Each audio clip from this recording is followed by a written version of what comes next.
Hello, my name is Jason, and I'll be the pink Protoss on the top right. Hi, this is Wayne. I'll be the blue Terran at the bottom left. Starcraft, among other things, is a game of economics. Players will attempt to use their limited resources at hand to satisfy their unlimited wants. The resources in this game are Vespene gas and minerals. These resources are scarce. It's because there's a finite amount of them, and there's not enough resources in the game for the players to produce everything they'd ever want to produce. Basically, these resources will have to be used to satisfy player wants. These wants include things like, say, any amount of units or buildings a player will try to produce. Since there's a limited amount of resources, these wants cannot be satisfied infinitely. So with these definitions in mind, Starcraft is basically, the economics of Starcraft rather, is basically a simple study of all the ways a player will allocate the in-game resources and time to satisfy their wants. They can expand resources or tech up or expand in order to satisfy the ultimate one, which is to beat the other player. In this sense, we will look at consumption, the resources used to satisfy the player's wants in order to produce more units and gain new resources. So right now I'm building a barracks, which will be able to produce attacking units such as the Marine or the Marauder. And this shows the production possibility frontier because if I choose to spend all my minerals on Marines, then it is impossible for me to spend those minerals on Marauders. So then if I decide to spend all my resources on one thing, then I can't use those minerals for another. And this is also an opportunity cost because the opportunities to spend the 50 minerals on Marine, which is faster attacking units, or to wait for a more powerful unit like the Marauder and wait for the 100 minerals. And this is also a trade-off which I must face in order to produce these units to defeat Jason. So here, Wayne is producing a second barracks. What he's essentially doing is trying to double his production capacity. So a player's production capacity and amount can be anywhere on or within the production possibility curve. If the production point is essentially at the very edge of the curve, the player is producing at a deficient point. All the resources the player is receiving is going toward production of units or anything else, say more buildings, like this other barracks. However, if say Wayne has a fully functional base with a bunch of miners, yet only one barracks, he's going to be operating at an inefficient point. Because he won't be able to spend all the minerals that he gains on units or anything. Because he simply won't have the production capacity for that. So with two barracks, he will be able to actually spend all his resources. If Wayne, say, attempts to produce all 50 barracks from a single base, he's going to be trying to produce off a point outside of the curve. He's trying to spend more resources than he actually has, which is impossible. So right now you can see I'm getting a tech lab, and they just finished attached to my barracks, which allow me to get Marauders. And Marauders are more expensive than Marines, but Marines have a comparative advantage to Marauders because they do the same task of killing light units such as the miners. But however, Marauders have an absolute advantage compared to Marines because even though they cost more, they do more damage and they also have the ability to slow down units they're attacking.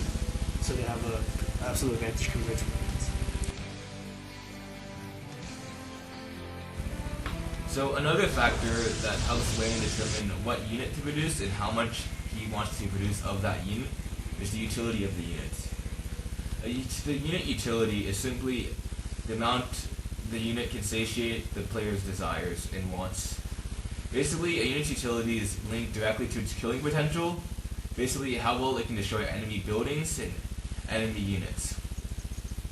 Since as Wayne produces more units, you'll find that the marginal utility of every unit he produces will slowly but surely decrease.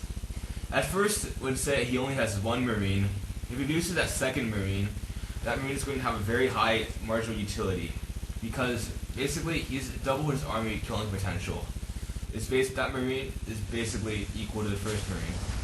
However, if Wayne has say 150 Marines and he wants to build 151st Marine, the marginal utility of that Marine is going to be very minimal because the difference between 150 Marines and 151 Marines when killing one's enemy is not actually going to make much of a difference.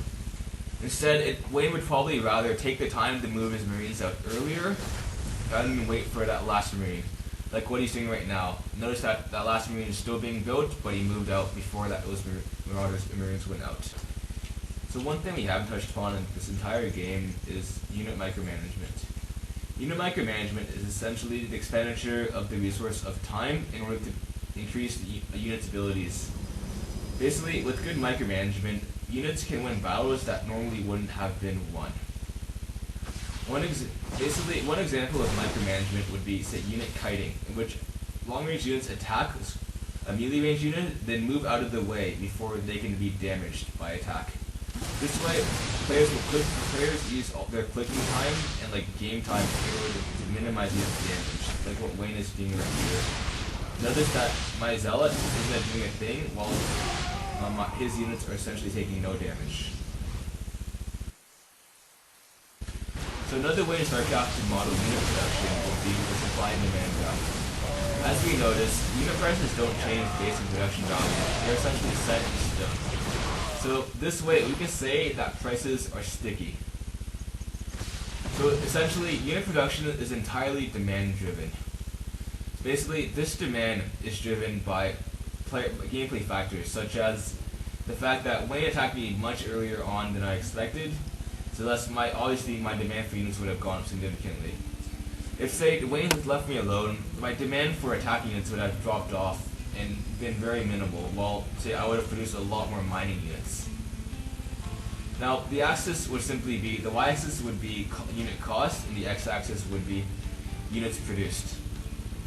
So there is a maximum limit of unit production, which is limited by player income.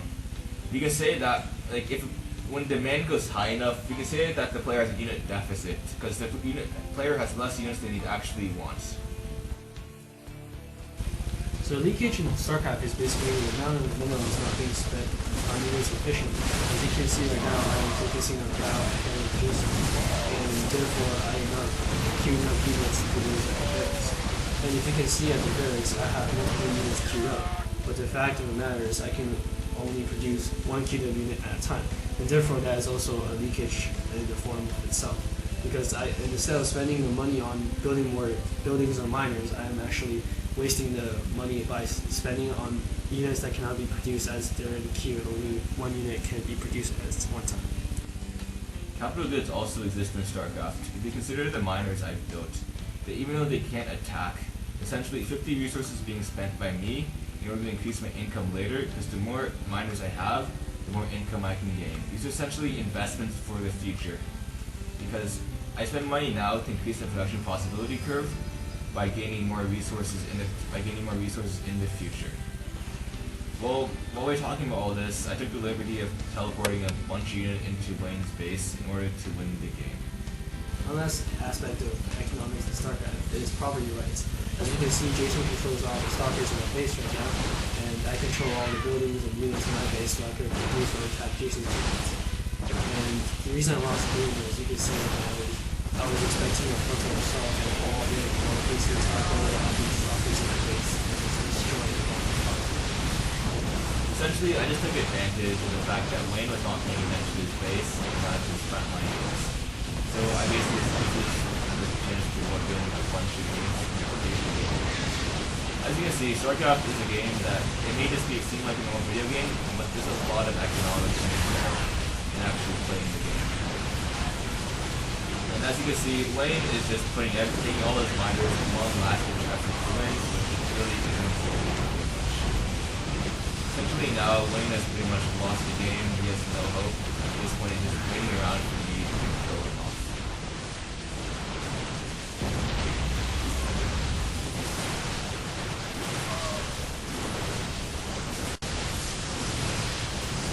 At this point, I'm winning so much, I thought just to go a couple cannons in place for no reason. At this moment, I'm just essentially cleaning up the last remaining units that Wayne has, essentially destroying any hope that he could possibly pull, say, a miracle and win the game. So now with all his gold Williams dying, Wayne should be leaving at some point. Oh, there goes his last. And there goes his last miner, which is being destroyed pretty slowly by my crow.